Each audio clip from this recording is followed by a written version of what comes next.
Live from the Channels Television Global Headquarters here in Lagos, Nigeria, you're watching Newsroom series. I'm Dominic Iriwu, and today our focus will be on the southeastern region.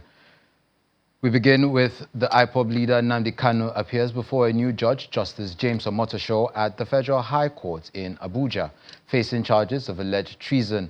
Moments after entering the court, Mr. Kanu's newly appointed lead counsel, senior advocate Kanu Agabi, addressed the court and offered a full and unreserved apology on behalf of his client. Mr. Agabi acknowledged Kanu's past verbal attacks on Justice Binta Nyako, the previous presiding judge, the prosecution, and even his own legal team, stating that these actions were unjustified and born out of anger. He pleaded for understanding, emphasizing that Mr. Nnamdi Kanu is, in his words, a good man. The prosecution, led by senior advocates Adeboyega Awomolo, accepted the apology, promising to expedite the trial. Justice Omotosho himself acknowledged the toll the decade-long case has taken on Nnamdi Kanu, noting his age and the uncertainty surrounding his future. The IPOB leader pleaded not guilty to all 7 counts of alleged treason, as Justice Omotosho granted accelerated hearing, scheduling the trial for April 29th, May 2nd, and 6th. The Abia State Governor, Dr. Alex Oti, has expressed his administration's commitment towards addressing Abia's energy challenges, exploring waste to energy and other recycling options to create valuable products. Speaking during the visit of Deputy Consul General of the Kingdom of the Netherlands in Nigeria, Mr. Peter Qualis, and his team to Mvosi Isiala Ngwa, South Local Government area of Abia State, Dr. Alex Oti said his administration had signed a memorandum of understanding to support the Waste to Energy initiative.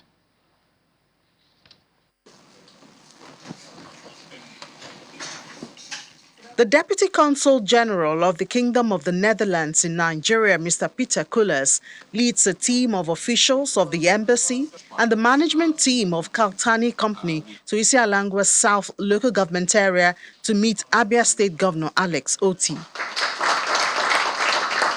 The visit is aimed at strengthening economic ties with the state and enhance bilateral relations, particularly in the areas of waste management, circular economy, and renewable energy.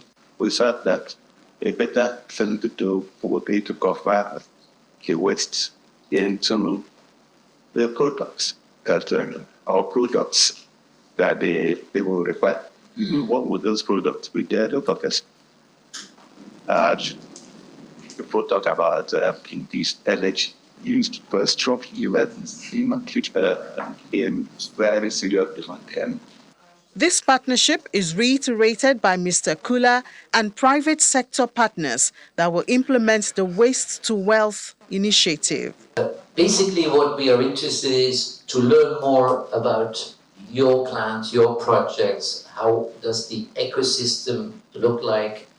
Are there areas where we could cooperate, where Dutch companies maybe could be of support, where we could help out, or where we could learn from Nigerian practices? So that's basically the reason why we are here today, looking for projects, looking for partners. This is just the first step. There will be follow-up meetings, and hopefully there will also be a follow-up mission going from Nigeria, interested companies and organizations, to the Netherlands to meet partners there. And that would be somewhere later this year, if I'm not mistaken. And to allow people to know that, hey, there's value in waste. And we have some digital solutions where we're going to be empowering homes and individuals to earn money with their own waste. So it's a really exciting time to be in Abia. And all this would not be possible without His Excellency's vision for circular economy, His Excellency's vision for creating jobs and converting waste to wealth. It's a collaboration all parties are confident will help the state manage its waste effectively, sustain energy and recycling projects while creating wealth. Over in Anambra State, as part of the campaign to promote sustainable waste management in Okija community and in line with the public-private community partnership of the Governor Soludo administration, the Obi Jackson Foundation, in collaboration with the Okija Buenyi brothers, have stepped up on the environmental sanitation campaign, Keep Okija Clean. In this regard, the founder of Obi Jackson Foundation, Mr. Ernest Azu Diallo Obijisi, has And Anambra State Commissioner for Environment, Mr. Felix Odimegu, who represented the governor during the launch, says the gesture should be emulated by other well-meaning Anambra people.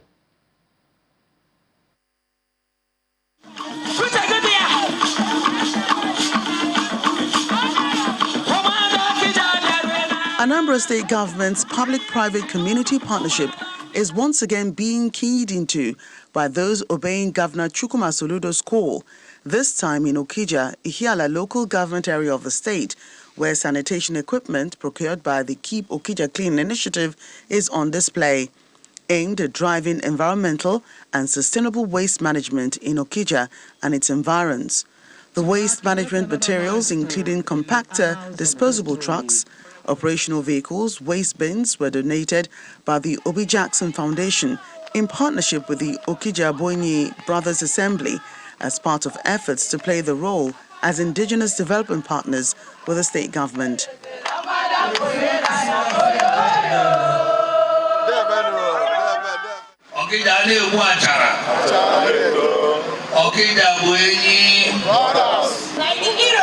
Okija stands tall. You are a gift to this fatherland. Operation Keep Okija Clean. Wow, what a splendid idea. This invariably means that you want to bring your people near God. And cleanliness is next to godliness.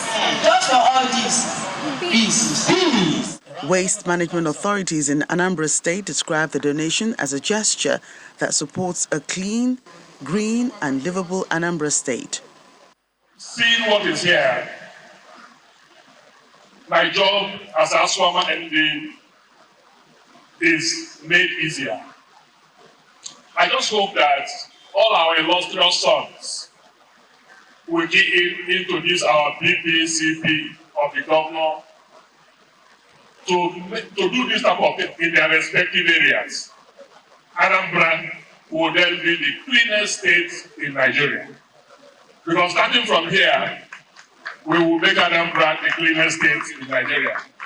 What they have exhibited today is worthy of emulation. It's commendable. And it's a way to say to the state government that we see what you're doing. We see what the governor is doing in transforming the entire state. We want to complement by making sure that where we live in Okija is also kept clean. To complement what the governor of Anambra State is doing in the entire state. Creating an enabling environment where people can come to live, to work, to learn, to relax, and to enjoy. Making Anambra State a destination lounge and not a departure lounge.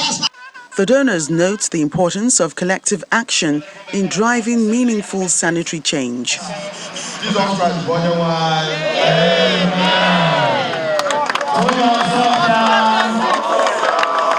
the Obi Jackson Foundation is pleased to announce the development of a properly engineered landfill for Okija and its environs. This will be a long-term solution to waste management, ensuring that we move beyond temporary waste disposal solutions to a more sustainable and environmental friendly approach. This landfill will not only help manage waste efficiently, but will also create additional job opportunities and foster a healthier environment for all.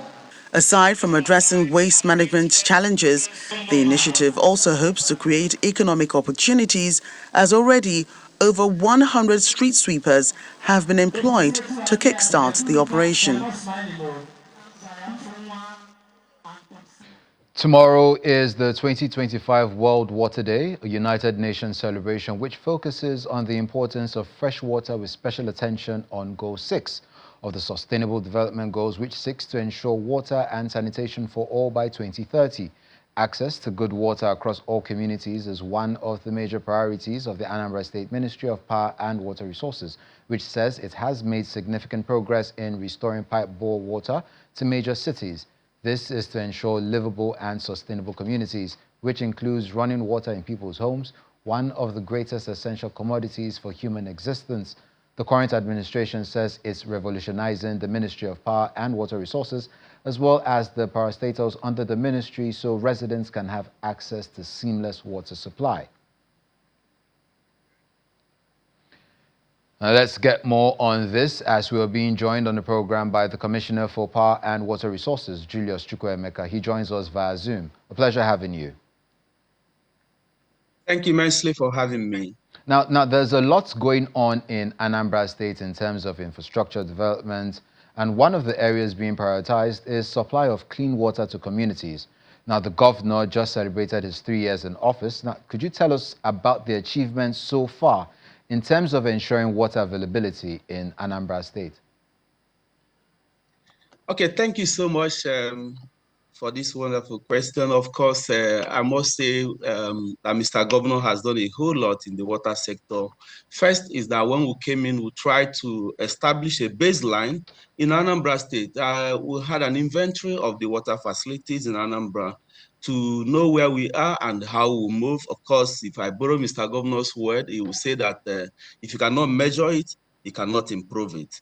You know, and from our watch inventory, we were able to observe that over 71% of the water facilities in Anambra as of 2022 were not functional. And the 29 that were functional were largely those being in private homes and those being managed by communities. And further, we were able to also identify the causes. Of course, one being the issue of power availability, and the other one being the management of the water schemes. You know, and of course, as at then, the State Water Corporation was moribund. The office was more like the den of lions then. So we had to start off this by designing a program that will actually tackle the major challenges. And what did we do? We designed a program that will cover the entire state. Anambra is a multi-city state, like we know. In Anambra, almost everywhere is an urban area. So we had what we call the statewide water revolution approach that will tackle both the urban area, the semi-urban, and the rural areas in Anambra. Because, of course, a system is as strong as its weakest link, like Mr. Governor will always say. You know, so if water cannot run in the rural communities like Okuko and, Uko, which is urban, but more like urban slum, Olumbanasa and Co., then that means water is not running in Anambra. You know, so in this design, part of what we considered is how we can have an energy mix in our water schemes, and how we can run the water scheme, you know, in a more sustainable manner. And in doing this, what we did is that as we speak, over 90% of our water schemes are running on solar energy as the preferred energy option. Okay.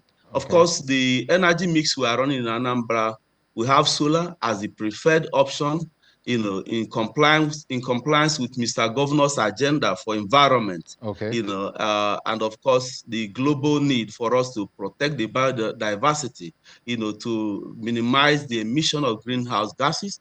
And then we'll have the grid, and grid as an alternative, the preferred alternative, and of course diesel is the worst case scenario. So the idea is that before these three sources of power will fail, of course, this will be almost absolutely near impossible.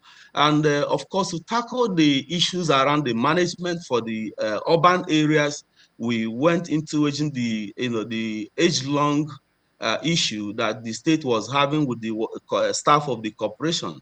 And an act of cost settlement was reached with the staff of the defunct Anambra State Water Corporation, with Mr. Governor already paid the first tranche of the arrears of their salary and pension. And with that, the Water Corporation office has been renovated and an MD appointed, and it is running up and running as we speak. And in line with Mr. Governor's PPCP program, the public-private community partnership, of course, for the rural areas, we designed a program that will not only integrate the rural communities in the management, but will also inculcate them in the construction process, so that while you are constructing the water, the water schemes, they'll be part of it. And upon completion, there will be proper handover to the communities, and we also keep our eyes on the communities to see how we can help them solve any problems that may, occur from time to time, if there is any, in those communities. There's one issue. The theme of this year's World Water Day is glacier preservation. Tell us how the ongoing pipe bore water revolution in Anambra aligns with the global strategy of tackling global warming. Okay, so thank you immensely. Like I said earlier, we've made solar to be our preferred source of energy.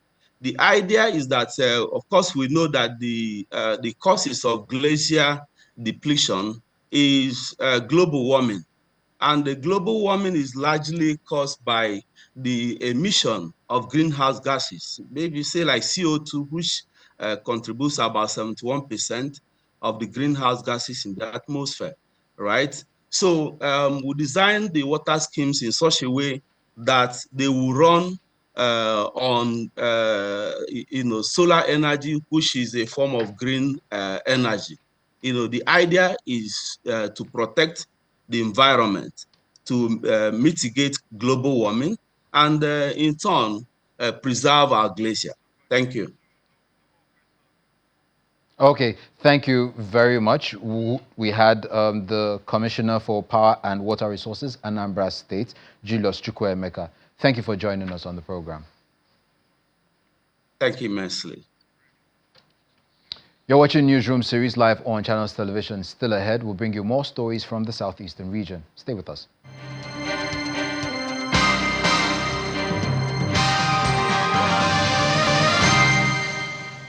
Welcome back.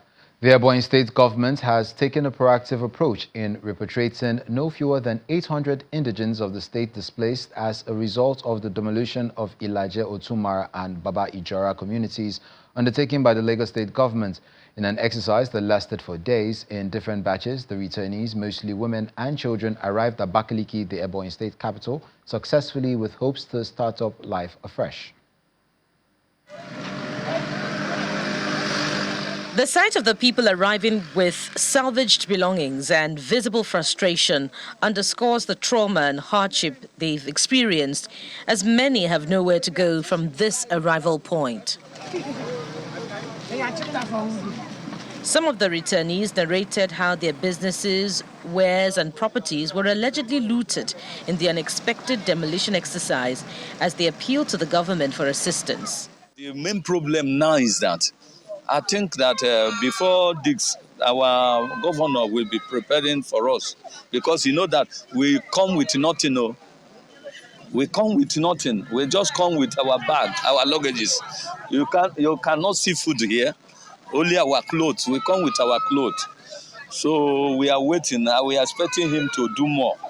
I know that he has saved us for bringing us from Lagos to Abakaliki, but can we eat ourselves? We can't eat our hands now. He did and they do them. I know the house. Only my children and people help me collect my children come. I want my government to help me. No, as I go, they do open shop for me, my children they eat for. I don't get anything as I come now.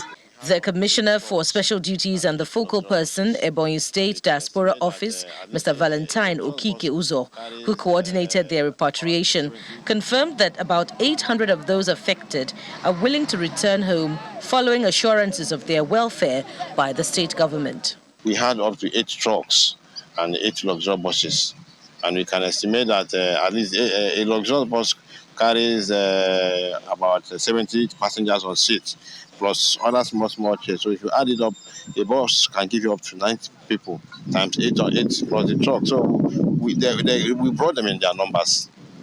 So I can say tentatively that those who came will be in the neighborhood of 800, because some of them were still there. Like I said, some refused to come, some have rented houses, but those who came, maybe in the neighborhood of 800. Reports from officials indicate that some other hundreds of affected persons in the demolition incident may not have agreed to return to Ebonyi State for fear of the uncertainty of starting life over again in the village. The Director General and Chief Executive Officer of the National Automotive Design and Development Council has reassured Nigerians of the safety, efficiency and benefits of compressed natural gas as vehicles as a viable alternative energy source for mobility. He made this known in Owerri, the Imo State capital, during the Compressed Natural Gas Empowerment and Awareness Summit 2025 themed Building a Youth-Based Nation Through Cleaner Energy. The summit aimed to create awareness, sensitize the public on safety standards, and highlight regulations for the use of CNG-powered vehicles. Our correspondent, Eitokwe Kutaye, has the details in this report. Youth groups, associations, and organizations gather in Owerri, the Imo State capital, for the CNG Empowerment and Awareness Summit 2025, organized by the National Automotive Design and Development Council. Addressing the audience, the NEDDC Director General emphasizes the purpose of the summit, stressing the importance of transitioning to cleaner energy sources and debunking misconceptions about CNG technology. CNG is cheaper, is cleaner, is more affordable, and is sustainable because Nigeria is a gas country. And that's why today we are putting together this summit in order to sensitize us, in order to explain to all the value chain in CNG ecosystem.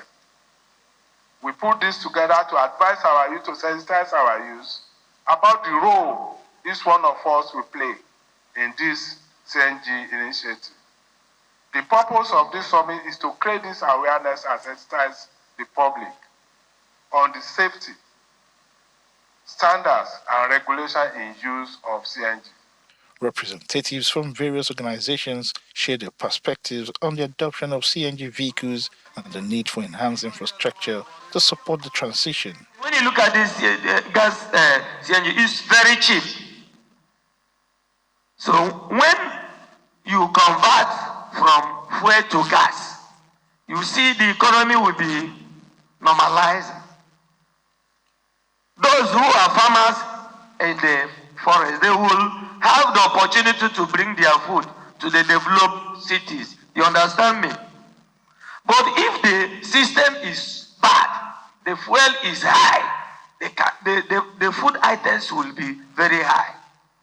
So I want to thank my president, my governor, who bring this initiative for us to convert to this gas that is cheaper. The initiative is described as a crucial step towards empowering youth with new skills, fostering economic growth, and promoting environmental sustainability. The president has brought this initiative to coaching what is happening in the auto industry and to help youth, embrace this very important initiative.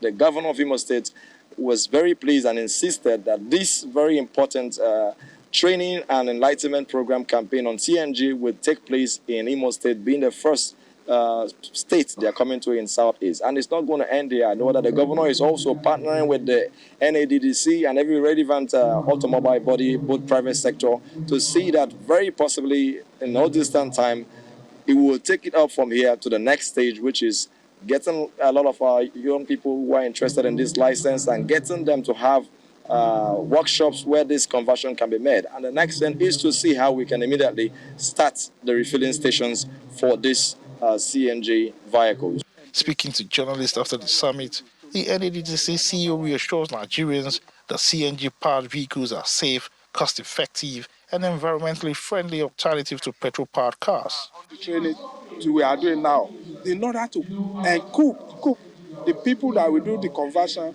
with necessary skill and then be able to build their capacity and competency so that they will know what to do. Because number one, if you want to convert, you must know what to do in time of mechanical works you need to do, because you are going to drill parts of vehicle where you are going to put the cylinder. You are going to do some electrical works. And apart from that, you are going to do some digital work in time of ECU, and then be able to do the calibration, which is going to be the final one. So we ensure that the workshop has the required number of competent staff or skill to carry out this. Immediately this is done, then we guarantee the safety of the vehicle. The NADDC has successfully trained 60 youths in Imo State and also plans to establish an automotive service hub in Owerri to further develop young talents. Ijitakwakute, Channels Television News. Staying in Imo State, the state governor, Senator Hope Uzodinma, has warmly received 29 young police officers from the state who are part of the regular Course 7 Cadet Assistant Superintendents of Police at the Nigerian Police Academy, Woodhill, Kanu State. Speaking at the Government House in Owerri, Governor Uzodinma commends the cadets for their dedication and perseverance during their 4 years of intensive training at the academy. He urges them to remain professional, ethical, and committed to contributing their quota to the nation's growth and security. Representing the governor, the Chief Personal Security Officer, Shabak Boyako, expresses pride in the achievements of the cadets, highlighting their role as ambassadors of Imo State in the Nigerian police force. He assures them of the government's continued support in their professional journey and encourages them to uphold the core values of integrity, discipline, and service as they approach the final phase of their training.